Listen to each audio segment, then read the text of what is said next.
Mystery Award Theater.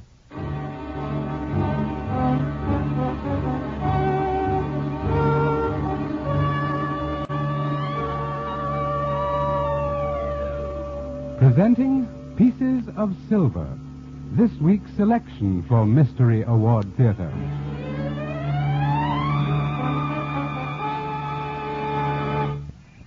Hello, Lolita. Senor Thirst, you are beautiful. Lolita. Father, I wanted only to touch his arm. And your hair, it is like the silk of corn.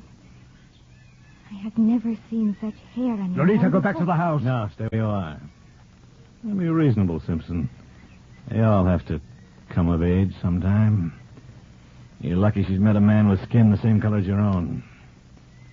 Come here, Lolita.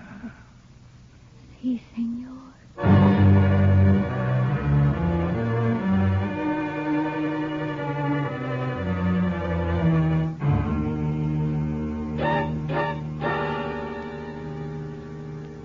And now, Dr. D.E. McHenry, Associate Professor of Political Science and Dean of the Division of Social Sciences, University of California at Los Angeles, mentor of Mystery Award Theater.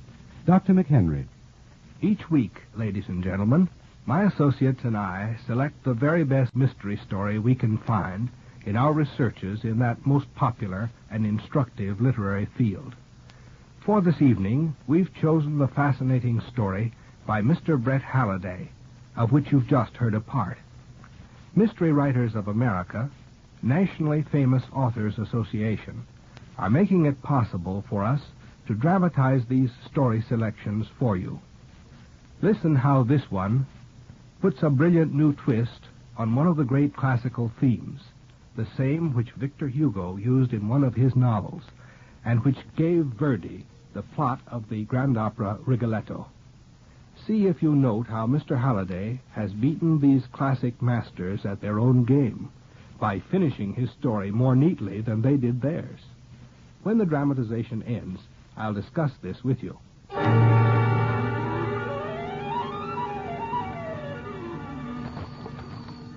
Pieces of Silver.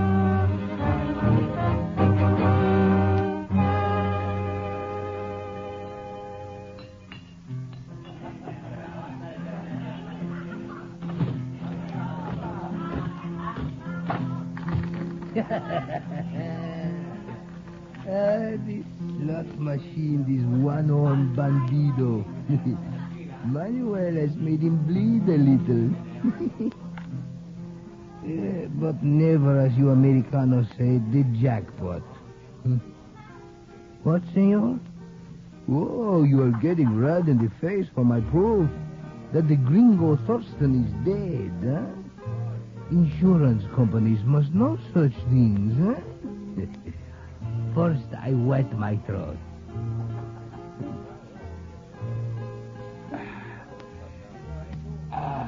Gracias, senor. What became of this Thurston? Well, no man can answer with a certainty. I begin when the gringo first stepped off the riverboat from Puerto Blanco.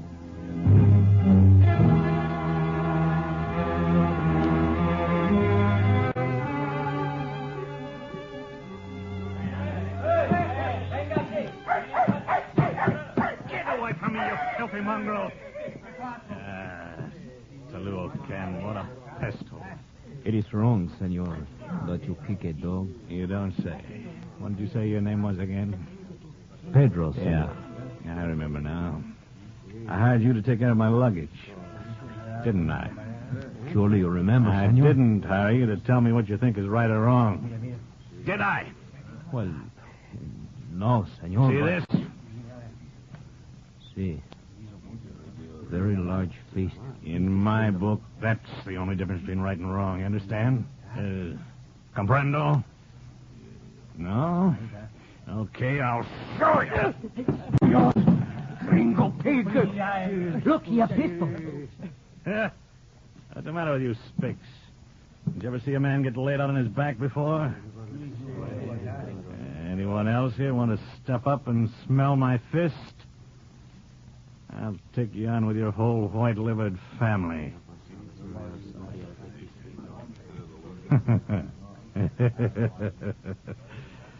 Now you comprendo what makes right or wrong, Pedro? It will not be forgotten, Senor Thorsten. I promise you.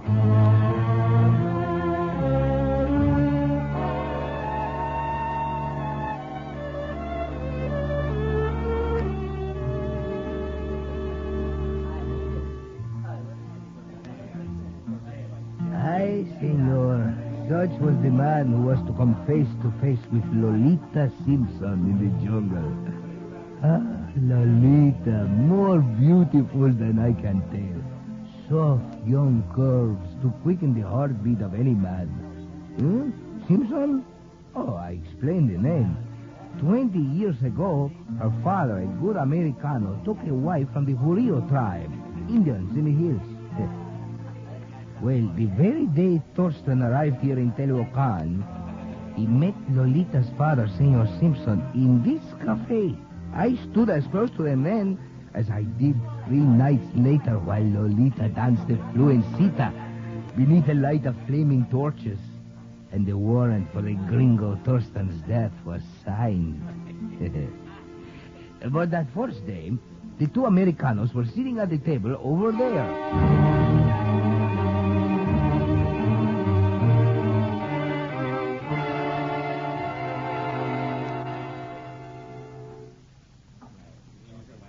Simpson, tell me you have a little 2x4 plantation up the river.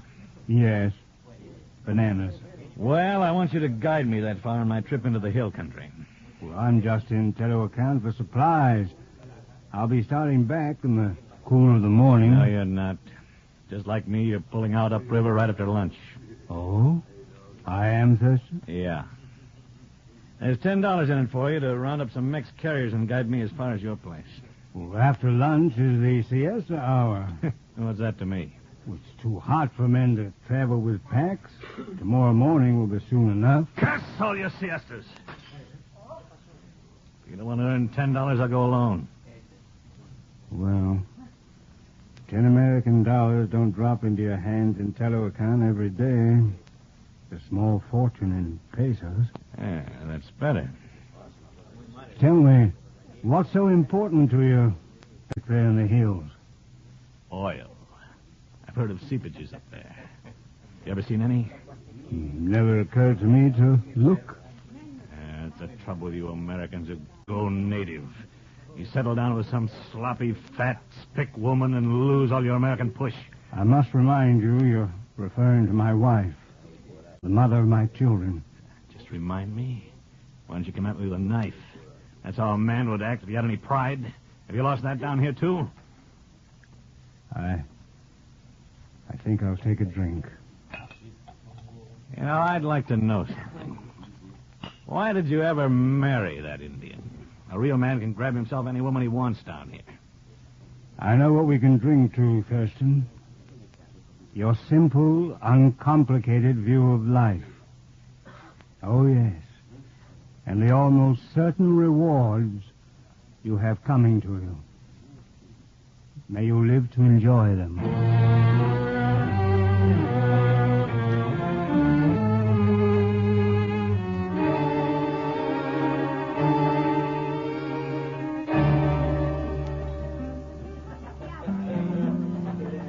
Aye, senor. The gringo had his way, and there was no siesta.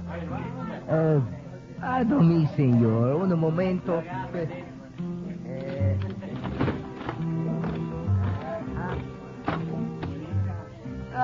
No es nada. This bandido slot machine, I do not believe there is a jackpot. You know, it's like a dream you have when you are sleeping in the shade, eh? See, senor, the story, eh? We set out for the hills. The midday heat in the jungle. It was like no heat you can find anywhere. Young Alberto, brother of Pedro, could stand it no longer. Oh, it was beautiful to see him.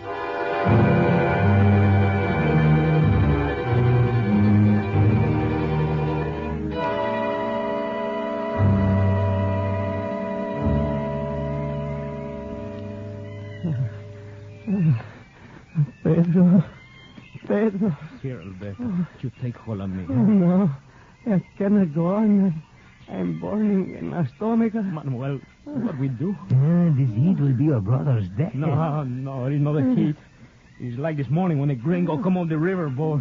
He is proving something. He makes such a hurry through the jungle to prove that we are not better than the dogs, that we cannot keep up with him. He shall be dead, that gringo. No, not so loud, Pedro. What's Wait. going on here? Who gave orders to stop?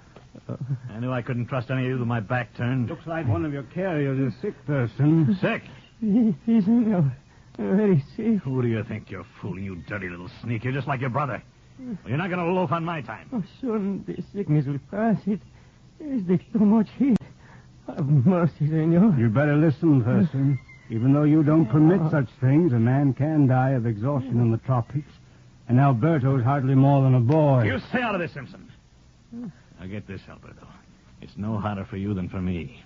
Now get ahead of me on the trail where I can kick your pants when you get a pain in the stomach. You're making a mistake, Thurston. These men won't stand for talk like that. I told you to shut up. Senor Thurston. What Senor Simpson say is true. What's that? Pedro, put that knife away. No. Let him have his fun. Come on, Pedro. I'm waiting for you with open arms. I'm going to kill you. That way you won't. Pedro! How would you like to have this arm to carry around in a paper bag? No. Suppose we turn it a little more, just for fun. Just to see how you like the feel of a knife against your... I do what you say. Anything. For the love of heaven, Thurston, that's enough. Yeah, for once you're right. We've wasted enough time. And I don't want to cripple him so he won't be any use to me. Now, you're really going to get a workout now. We have to make up for this delay. From now on, we're marching on the double quick. You don't know what you're asking. Only what I ask of myself. But this time, you're going to stay ahead of me on the trail. And remember, I've got a gun.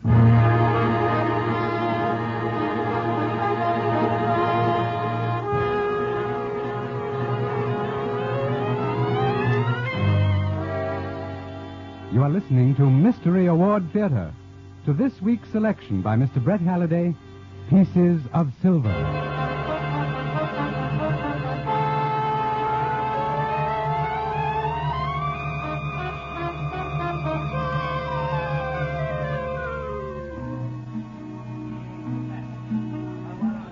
A trip of 3 days, senor, made in 1.5.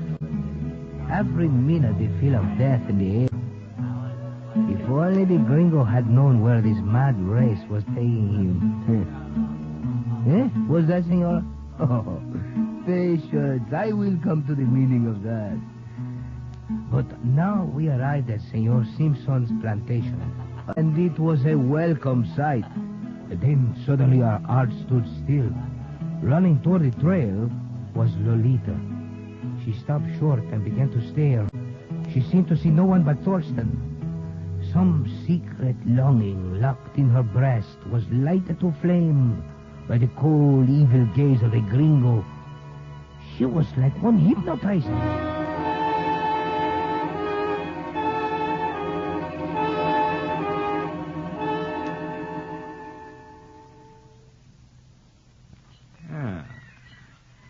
Okay, Simpson. I want a word alone with the young lady. You heard me? I don't need you anymore. You got your 10 good American dollars? I'll stay and watch you till you're out of sight. Can't you see the way she's staring at me? She wants a little privacy, too. You're not so old and dried out you can't understand that. This is my daughter. You don't have to tell me that. I know a half-breed when I see one. Hello, Lolita. How do you do? And her name's Thurston. You know, I bet you never saw a white man before. Besides your father. No. Never. You are beautiful. Lolita. Father, I only wanted to touch his arm. Thurston, please leave the kid alone. In this country, men kill for what you're doing. And your hair. It is like the silk of corn. I have never seen such hair. Lolita, go back to the Now, house. stay where you are. And be reasonable, Simpson. They all have to come of age sometime. You're lucky she's met a man with skin the same color as your own. Come here, Lolita. Si, senor. Lolita, go back to the house. Go quickly. I do not understand. No!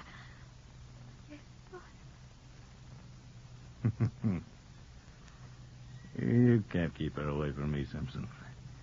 She'll come to me whenever I crook my little finger. It's a half-breed blood in her.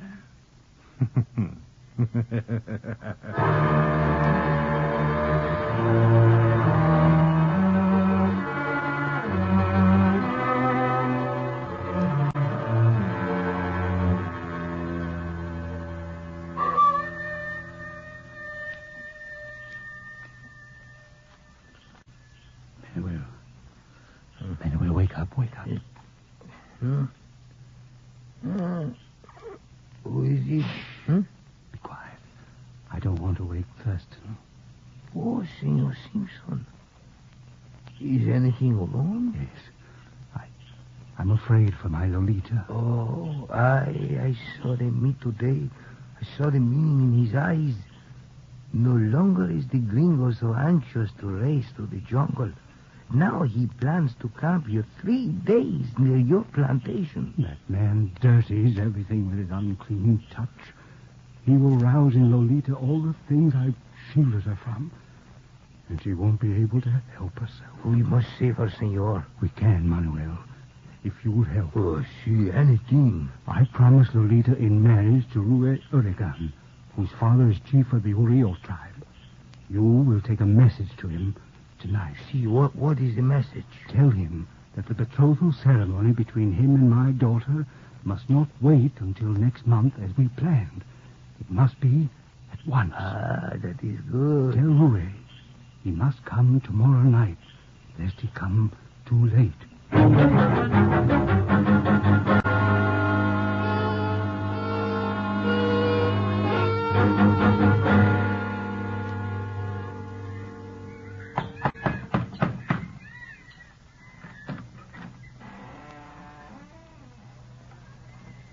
What do you want, Thurston? Do you usually welcome neighbors with a shotgun, Simpson? Look, you may as well get this straight. I could have seen Lolita if I wanted it that way, and she would have listened to anything I said. But there hasn't been a woman yet who could make me chase her. And the first one isn't going to be any little half-breed. She's going to come to me all right. And you won't be able to stop her. No, Thurston. This is one time you're not going to get what you want simply because it's you who wants it. Yeah, we'll see. Wait a minute. Those drums, what's going on around here? What is this shindig that's coming off tonight? Can't get a word out of the Spicks or the Indians? You may as well know. They're all coming from the hills to prepare for the Baile tonight. To celebrate Lolita's betrothal to Rue Urigan of the Urios. You're going to let her shack up with a lot of dirty, uncivilized savages? The Urios are a noble people with a long and proud heritage. They're Lolita's people through the woman I married. And she loves this boy with all her heart. I'm inviting myself to Lolita's engagement party tonight. You can accept that as a warning.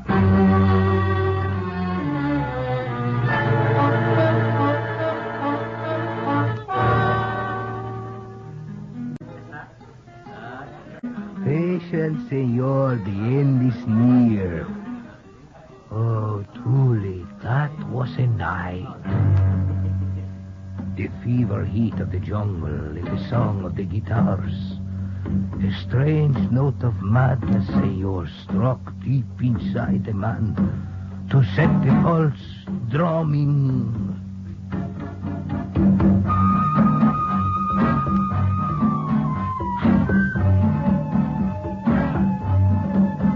I can see it. I can hear it now. The fluent cites senor. The passion dance of the Jurios.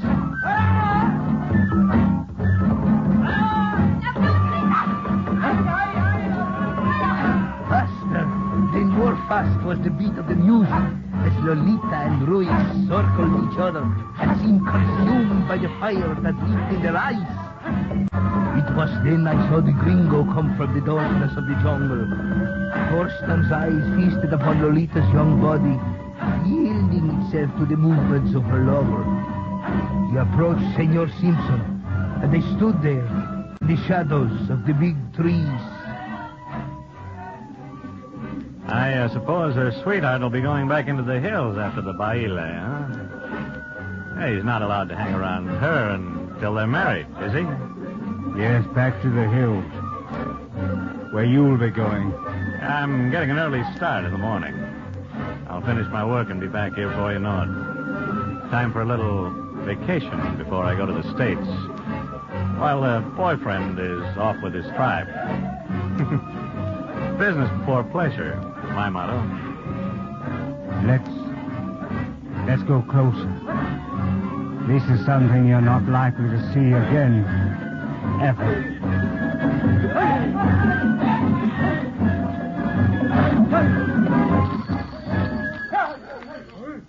The stranger!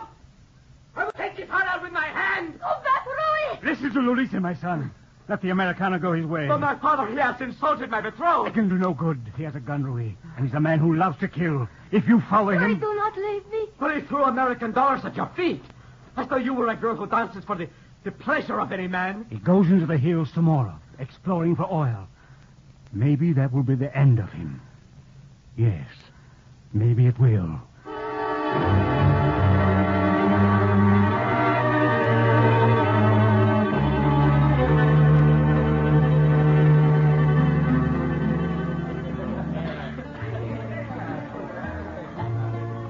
It is indeed a strange thing, a thing unheard of, senor, when a Jurio like Rui Urigan lets such an insult supreme go unavenged. I should have known that night what the future held for the gringo Thurston. The next day we broke camp and traveled far. About noon, 2 Indians on shaggy ponies approached us. Yes, they knew where there was a spring, a bubble with the black oil had burned. Yes, they would take the Americano and show him. Pedro and I watched him leave with the Indians, his eyes blazing with greed. The jungle was quiet as a tomb. We waited and waited, though we knew not for what.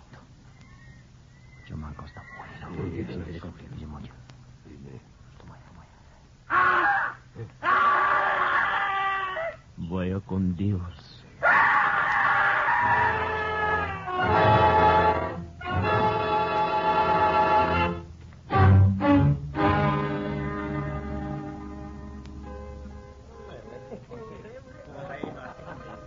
That is it, senor. No one has ever seen the gringo Thurston again. The Indians who guided him away were Jurios. They have a tribal law which demands revenge for such insults as brought shame to Lolita. It has to do with rubbing honey on the body of their victim, stretching him with grass ropes across a nest of ants. The ants, you comprehend, are without knowledge of American insurance rules, and they leave very little that is recognizable. So, you see, there is little use to look for your proof, senor. You say he was a fool to throw money at the feet of Lolita while she danced the fluencita with her lover? Oh, yes, senor. That would have been a very foolish thing for the gringo to do.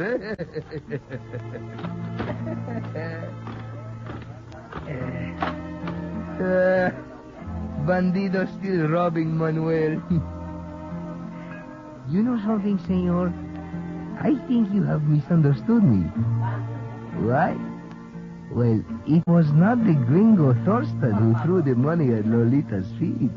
Dios, no. You see, he had paid Senor Simpson, Lolita's father, with American silver dollars.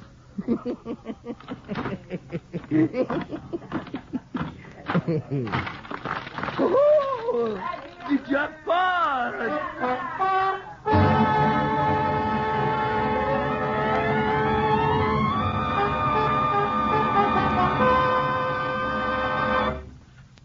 Now, Dr. McHenry with his analysis of tonight's story.